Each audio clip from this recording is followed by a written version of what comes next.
Bismillahirrahmanirrahim. Assalamualaikum warahmatullahi wabarakatuh. Selamat pagi anak-anak, salam sejahtera.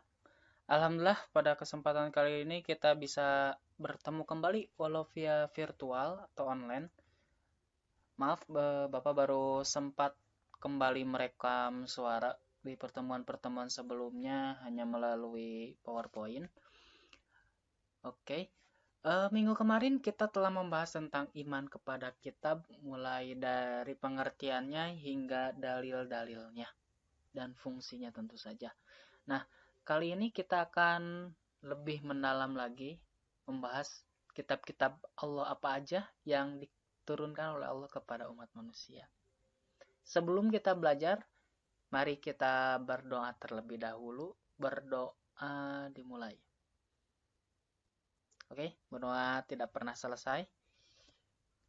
Nah, kita akan membahas dulu sedikit tentang kitab dan suhuf. Ada perbedaan antara kitab dan suhuf. Allah menurunkan kepada para nabinya itu bukan hanya kitab saja, ada juga yang namanya suhuf. Secara mudahnya itu kitab itu seperti buku lah ya, seperti buku yang sudah kita bawa. Kayak buku paket misalkan. Buku paket kan tebal dan isinya lengkap. Kalau suhuf itu lebih seperti pada lembaran-lembaran kertas. Jadi tentu saja isinya itu tidak lengkap. Contoh nabi yang mendapatkan suhuf itu, contohnya adalah Nabi Adam alaihissalam, bapak kita semua, dan Nabi Ibrahim juga pernah mendapatkan suhuf, dan Nabi Nuh juga sama. Untuk lebih detailnya bisa kalian cari atau googling sendiri di internet ya.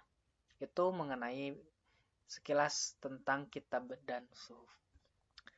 Selanjutnya, Pak, kitab-kitab apa saja yang diturunkan oleh Allah Subhanahu wa taala di dunia ini?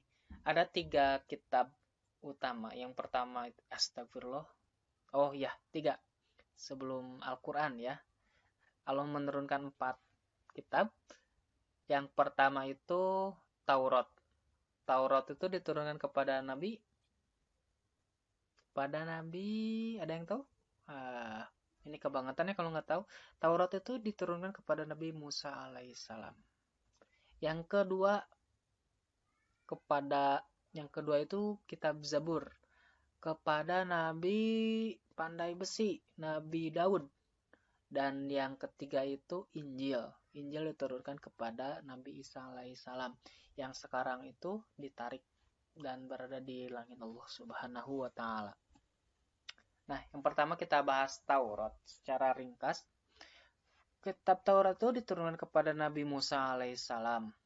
Kitab Taurat itu aslinya itu menggunakan bahasa Ibrani dan diturunkan kepada Bani Israel. Kalau sekarang itu Bani Israel itu sama dengan Israel, bangsa Yahudi, bangsa yang pintar-pintar di sana itu. Nah, diturunkannya itu kepada kaum Israel dulu ya. Kaum Israel. Dan isi-isinya itu ada yang lengkap itu yang disebut dengan Ten Commandment, ada 10 peraturan. Salah satunya itu ada jangan membunuh, jangan zina, jangan menyekutukan Allah dan lain sebagainya. Bisa kalian searching, sisanya di internet ya. Al-Quran dan hadis pun membenarkan bahwa Taurat adalah kitab yang diturunkan kepada Nabi Musa, bukan hasil tangan beliau. Nah, tapi keasliannya untuk yang sekarang itu kitab Taurat itu sudah tidak bisa atau sudah tidak layak dipakai sebagai bimbingan kita karena sudah ada beberapa yang dirubah. Bapak pun tidak tahu ya bagaimana kitab Taurat yang sekarang, tapi isinya itu sudah sangat berbeda dengan yang awal diturunkan. Selanjutnya itu kitab Zabur. Kitab Zabur itu diturunkan kepada Nabi Daud alaihissalam. Tuh, dari asal katanya pun Zabar itu berarti tulisan atau bisa juga diartikan dengan potong besi. Nah, sama juga kitab Zabur juga diturunkan kepada bangsa Israel atau Israel ya untuk sekarang, atau bangsa Yahudi diturunkannya itu kepada mereka, dan isinya itu lebih kepada puji-pujian. Kalau sekarang mah kita teh sholawatan lah ya dalam Al-Quran mah, seperti itu kitab Zabur ya. Dan sama seperti kitab kitab Taurat, Zabur pun untuk zaman sekarang udah tidak bisa dipakai untuk untuk beribadah karena sudah berubah isinya dari yang aslinya. Nah, selanjutnya itu ada kitab Injil. Sama Injil juga diturunkan kepada Nabi Isa menggunakan bahasa Ibrani. Nah, kebanyakan kalau kita telisik itu ternyata kitab-kitab yang sebelum Al-Quran itu diturunkannya kepada Bani Israel. Bani Israel itu dikasih kitab yang kitab sebelum Al-Quran. Ini sangat menarik sekali karena kitab Al-Quran itu diturunkannya tidak kepada Bani Israel loh. Makanya ada pertentangan perselisihan kepada Nabi Muhammad SAW mendeklarasikan sebagai seorang nabi, karena Bani Israel pun kecewa karena dari kitab 1, 2, 3 itu Nabi Isa, Nabi Daud, dan Nabi Musa itu kan diturunkan kepada Bani Israel. Tapi ternyata Nabi Muhammad itu bukan keturunan dari Bani Israel, tapi keturunan dari bangsa Quraisy. Ini yang sangat menarik menurut Bapak ya. Silahkan kalian pikirkan sendiri ya menariknya ini. Selanjutnya, karena kita itu sekarang umat muslim dan kita percaya kepada Al-Quran dan kitab-kitab sebelumnya, kita akan membahas sedikit tentang perbedaan antara Al-Quran dengan kitab lainnya.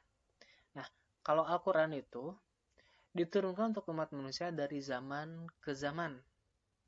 Jadi, karena kitab Al-Quran itu kitab paling akhir, paling bontot, ya, tidak ada kitab setelah Al-Quran, maka masa berlakunya itu dari mulai Nabi Muhammad diutus menjadi Rasul sampai nanti akhir zaman. Nah, sedangkan kitab sebelumnya itu hanya berlaku pada masanya saja. Misalkan ketika Nabi Musa, hanya zaman Nabi Musa saja.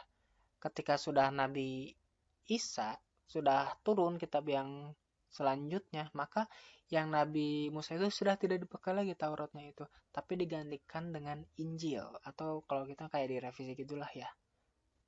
Nah, selanjutnya kalau Al-Quran itu diketahui sejarahnya, diyakini keberadaannya, dipelajari dan dipahami dan dipedomani ajarannya.